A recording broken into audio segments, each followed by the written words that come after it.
A narcissist doesn't need to shout, threaten, or hit you to control you. All they need is to slowly make you doubt yourself. And once that happens, everything else becomes easy.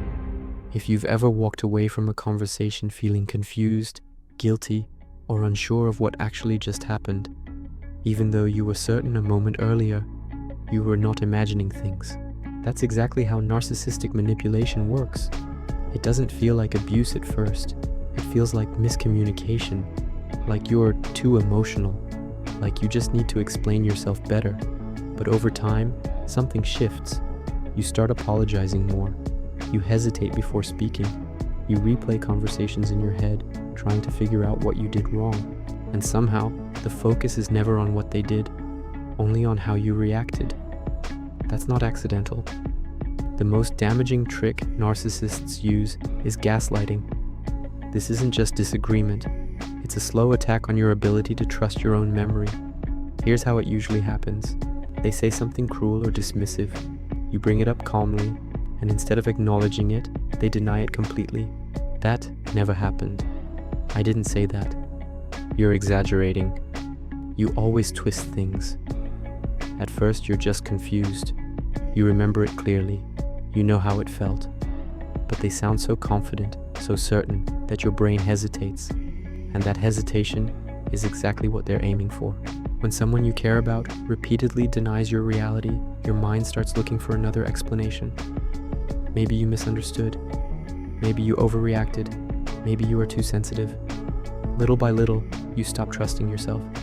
That's the real damage of gaslighting. It doesn't convince you they were right. It convinces you that you might be wrong.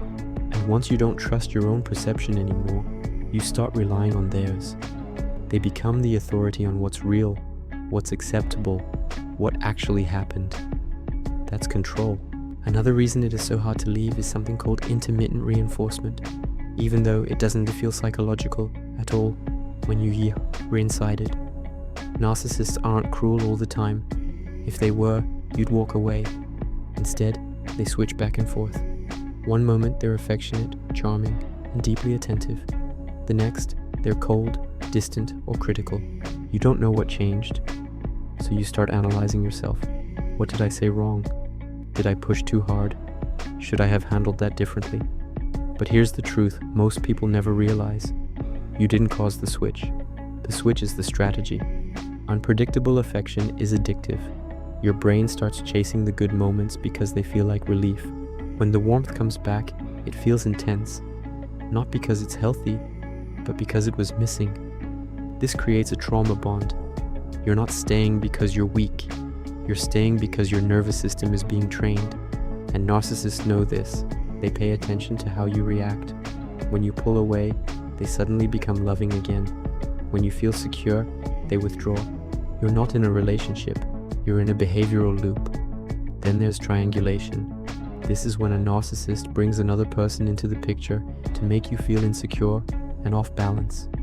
It might be an ex they can't fully cut off, a coworker they casually praise a little too much, a friend who's so much easier to deal with. They don't always say it directly. Sometimes it's subtle. My ex never had a problem with this. Other people don't react like you do. They understand me better. The message is clear. You're replaceable. And once that fear sets in, you start trying harder. You tolerate more.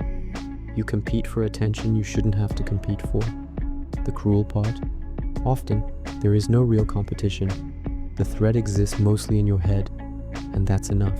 Your anxiety, your effort, your self-doubt become fuel for their ego. Another common tactic is projection. This is when a narcissist accuses you of exactly what they're doing. If they're lying, suddenly you're untrustworthy. If they're controlling, you're too demanding. If they're cheating, they start questioning your loyalty. This does two things at once. First, it keeps you defensive.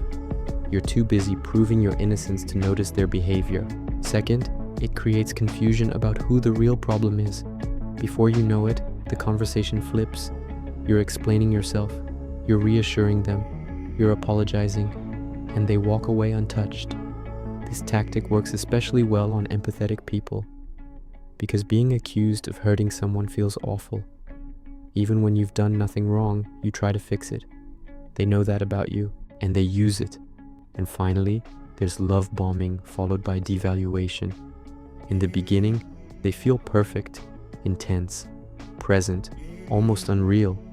They move fast, talk about the future, make you feel chosen. That version of them feels unforgettable. Then, slowly or suddenly, it disappears. Affection fades, criticism appears. You feel like you're constantly failing, even though you haven't changed. And you stay, because you believe that first version was real, that if you just try harder, you can get back there. But that version was a performance, not because you weren't worthy, but because they needed to secure you before revealing who they really are. If any of this sounds familiar, here's what matters most. You're not crazy, you're not dramatic, you're not imagining things. These tactics work because they exploit normal human psychology, trust, empathy, attachment. And narcissists don't change through love or patience. They change only when they lose access. The way out isn't winning the argument, it's recognizing the pattern and stepping out of it. Because once you stop doubting yourself, their control falls apart. And that's when you get yourself back.